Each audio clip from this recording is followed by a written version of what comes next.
Hi guys, it's Dr. Veronica Wax. And one of my subscribers asked, how can I become less acidic? Basically, she was asking me about alkaline diet, also known as low acidity diet, and patients ask me, is it good to eat alkaline food?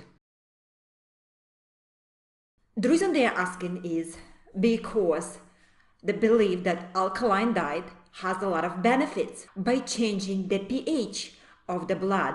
It prevents and helps to fight cancer. It's good for weight loss and also will control blood pressure. As a result, will decrease chance of stroke. So is there actually really something behind changing your blood pH and eating alkaline food?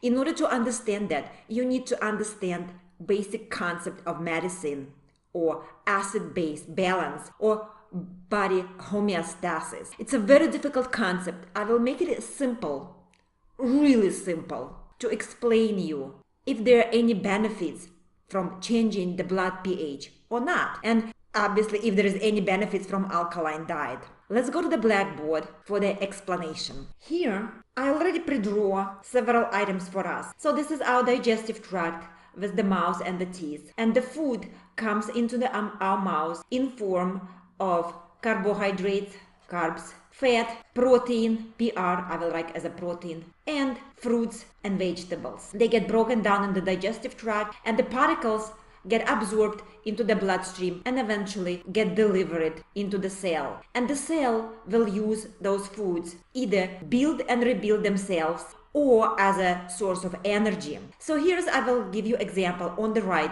is a sugar or carbohydrate, and this is a fat, chemical structure of the fat, how energy gets released. So here on the corners there is a carbohydrates here, here, and here, and hydrogen ion attached here, and on this side we have hydroxyl group OH, and here we have hydrogen ion and hydroxyl group is here. Okay, hydrogen and hydroxyl groups are here. When those connections between atoms get broken, energy gets released, and this energy is stored in the cell in form of ATP. When the sugar and fat get broken down in the basic substances, by the way, this is the carbon in the fat, and this is hydrogen ion everywhere here those connections. So when these connections are broken, bunch of the substances get released.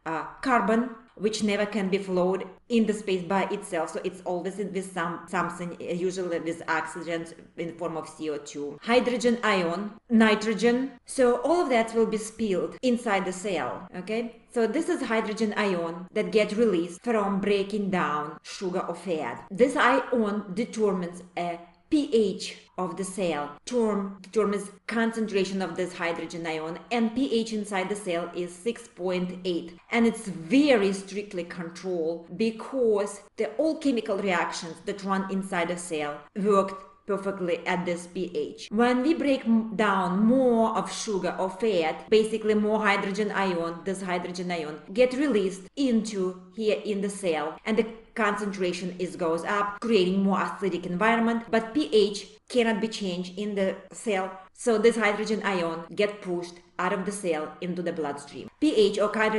concentration of hydrogen ion in the bloodstream also very tightly controlled, and pH in the blood is 7.4. It cannot be changed. It could fluctuate a little bit from 7.35 to 7.45, but not much. So this hydrogen ion get here. You continue eating sugar and breaking down the sugar or fat, so more hydrogen get released. This hydrogen get into the blood, so blood needs to do something with this hydrogen ion, and what it does, it recruits, or the system of buffering is created, basically meaning that this hydrogen ion H+ get combined with bicarbonate HCO3-, which is basically get converted into weak acid H2CO3, which will dissociate into water and gas CO2. This gas get exhale from the lungs. So this part of the equation is handled by the lungs. So the more food, that acidic food you eat, or food, and I stress it again, acidic food, in this case the food that will create a lot of this hydrogen ion you eat, the more acidic environment theoretically can become, but it does not, because we have a buffering system. Now you keep eating food, and by the way, different foods will produce, when it's broken down, different amount of hydrogen ions. So when you put them on the scale, carbs or sugars will produce the highest amount of hydrogen ion, or will be very acidic food. Fat will produce a little bit less. Protein will produce less hydrogen ion on the scale. And fruits and vegetables, F and V vitamins, will produce very little hydrogen ion, so they will be considered alkaline food. So if you will look at the scale, and the scale of the food, and by the way, the scale also could be a scale for the organs. So the food and acidity in the organs could run from 0, which is very acidic, to 14, which is very basic, and 7 is going to be neutral. So carbohydrates will fall into category of very acidic food according to alkaline diet, and fruits and vegetables will be very basic. So organs also have different acidity. As I already mentioned, pH of the cell is 6.8, pH in the blood is 7.4, pH of the stomach is very acidic, and it's around 2, between 2 and 3, and it's determined by hydrochloric acid, which will dissociate to hydrogen ion and chloride anion, and this hydrogen ion that's what determines the high acidity, or pH 2 in the stomach. So let's go back to our acid-base formula. So we keep eating sugar and fat, and concentration of hydrogen ion is going up. So we will start to breathe. So this concentration will go up here. So what we can do, we can shift this equation by breathing more out of carbon dioxide, and the lungs will handle this part of the deal. As you keep eating of acidic food, so you will still be producing more hydrogen ion, but you cannot change the pH of blood or the cell beyond the normal. So this hydrogen ion have to go out someplace, and if you depleted this buffering system, what will happen? This hydrogen ion will go into the kidneys, and you will start to pee out this hydrogen ion, or will increase acidity of your urine. Often when people eat very acidic food, they will create very acidic urine in order to keep pH of the blood stable. So this part of the equation is basically handled by kidneys. Now, interesting question. Is any health condition when we actually can change acidity of the blood? And the answer is yes. So when you start to damage organs, for example, if patient will have pneumonia, basically unable to exhale carbon dioxide and bring in or substitute that carbon dioxide with oxygen, what will happen? Carbon dioxide concentration will go up in the blood, shifting the equation into this direction,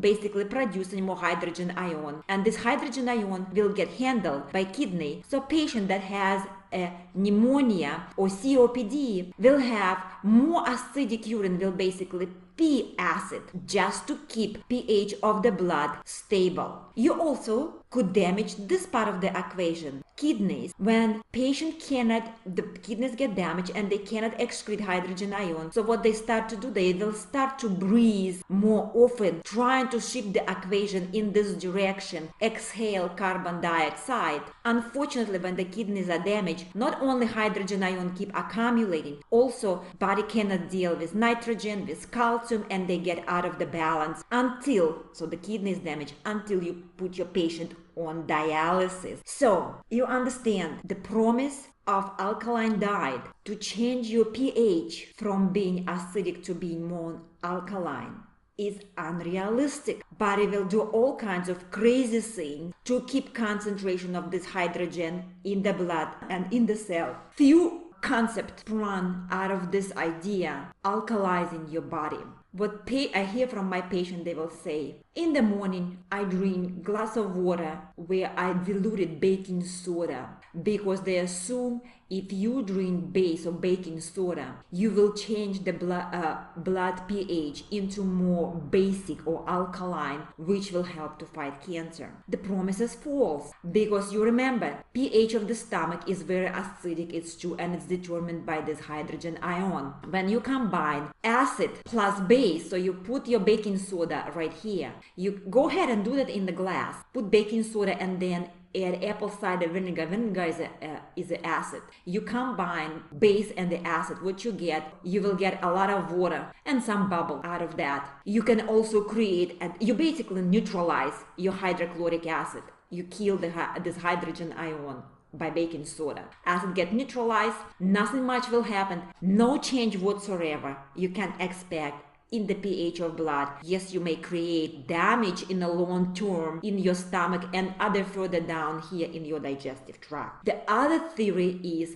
drinking alkaline water. So the water molecule has a positive charge, hydrogen ion, and the other is hydroxyl group, OH is here. So it's this part is charged positively, this charge is negatively. Assuming that alkaline water has more of this hydrogen ion here, so basically negatively charged. So what you do, you put this water into your mouth. Environment in the mouth is slightly acidic, so it means there is hydrogen ion here positively charged. When you combine this hydrogen ion with hydroxylic group of water, all you receive is water.